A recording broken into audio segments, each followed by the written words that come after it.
Morning students.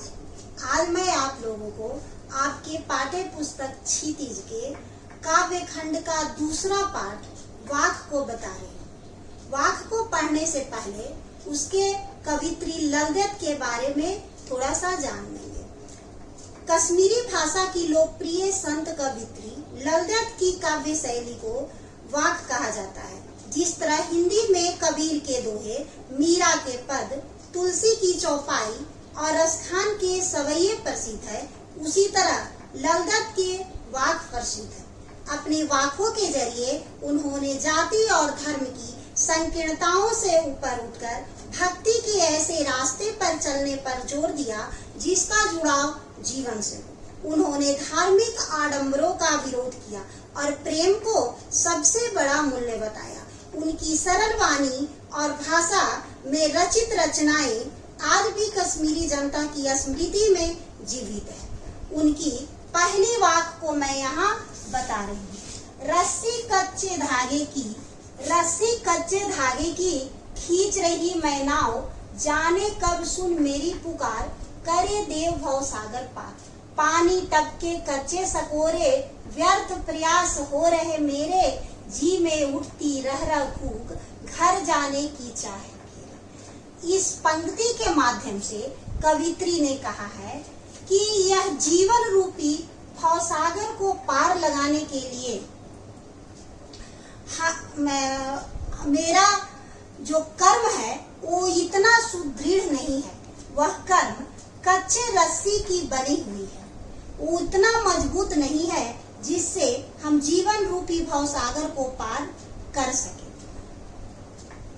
मन में बार बार यह प्रश्न उठता है कि ईश्वर कब मेरी पुकार सुनेंगे और इस जीवन को मुक्त करेंगे, लेकिन मेरे द्वारा किए गए सारे प्रयास उसी तरह व्यर्थ हो रहे हैं जिस तरह कच्चे मिट्टी के घड़े में पानी रखने से वह टिकता नहीं है और बूंद बूंद करके टपक जाता है। मन में हर समय ये बेचैनी बनी रहती है कि कब ईश्वर तक जाने का मेरा मार्ग खुलेगा और मैं ईश्वर के परम धाम को जा पाऊंगी। नंबर 2, खा खाकर कुछ पाएगा नहीं, न खाकर बनेगा अहंकारी। खा खाकर कुछ पाएगा नहीं, न खाकर बनेगा अहंकारी। सम खा तभी होगा संभावी, खुलेगी साकर बंद द्वार। इस पंक्ति के माध्यम से कवित्री ने कहा है कि इस जीवन में सुख का उपभोग करोगे तब तुझे किसी पुण्य की प्राप्ति नहीं हो, और अगर इस जीवन के सुख का उपभोग नहीं करोगे तब तुम अहंकारी बन जाओगे। फिर से आप लोग सुन लीजिए, खा खाकर कुछ पाएगा नहीं, अगर इस जीवन के सुख का उपभोग करोगे तब तुम कोई पुण्य का काम नहीं कर पाओगे, अपने दुनिया में ही विचरते रह जाओगे। और न खाकर बनेगा अहंकारी, और इस जीवन के सुख का उपभोग नहीं करोगे तब तुम अहंकारी बन जाओगे। तुम्हारे मन में ये अहंकार पैदा हो जाएगा कि मैं ही ईश्वर हूँ। इसलिए उन्होंने कहा कि सम खा तभी होगा संभावी। समता की मार्ग अपनाइए, जाति धर्म ऊंच नीच जैसी भेदभाव को छोड़कर समता के मार्ग को अपनाइए, तभी खुलेगी साकल बंद द्वार की, तभी ईश्वर तक पहुंचने का मार्ग खुलेगा। वाक नंबर 3, आई सीधी राह से गई न सीधी राह। आई सीधी राह से गई न सीधी राह, सुषम सेतु पर खड़ी थी बीत गया दिन आह। जेब टटोली कौड़ी न पाई, जेब टटोली कौड़ी न पाई, माझी को दुख क्या उतराई। इस पंक्ति के माध्यम से कवित्री ने कहा है कि संसार में आने का मार्ग तो सुगम था, आई सीधी राह से, यानी कि आने का मार्ग सुगम था, परंतु गई न सीधी राह, लेकिन जाने का मार्ग इतना आसान नहीं है। ईश्वर ने सबको एक ही जैसा बनाकर भेजा है, परंतु जीवन यात्रा तय करते करते हम कई बार भटक जाते हैं और समय आगे बढ़ते जाता है। जब हम इस संसार से मुक्त होकर ईश्वर के धाम को पहुंचते हैं, तब उस समय हम अपने बीते दिनों के कर्मों को देखते हैं, पर मुझे कुछ दिखाई नहीं देता, सब कुछ यही रह जाता है। जैसे उन्होंने यहाँ कहा कि जेब टटोली कौड़ी न पाई, सब कुछ यही रह जाता है। और अंत समय में जब हम देखते हैं तो अपने लिए कुछ नहीं बचता है। मनुष्य खाली हाथ आता है और खाली हाथ ही चला जाता है।